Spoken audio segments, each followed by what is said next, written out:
యందు భయభక్తులు కలిగి ఉండుట జీవ సాధనము. అది కలిగిన వాడు తృప్తుడై అపాయం లేకుండా బ్రతుకును. సామెతల గ్రంథం 19వ అధ్యాయము 23వ వచనంలో రాయబడింది. యెహోవా యందు భయభక్తులు కలిగి ఉండుట అంటే having a reverential fear unto the lord.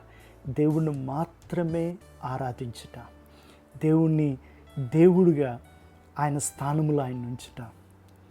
అలా కలిగిన వాడికంట అది జీవ సాధనం అంట. అది తృప్తిని, అపాయము లేకుండా బ్రతుకు కృపను ఇస్తుంది అంట.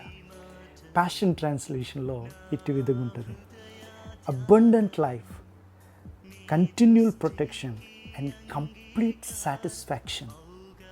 దేవుణ్ణి ఆరాధించే వారిని, దేవుని యందు భయభక్తులు గల వారికి వస్తున్నది. కింగ్ జేమ్స్ వర్షన్లో ఏముంటుందంటే, he will not visited by harm. Yes, amen.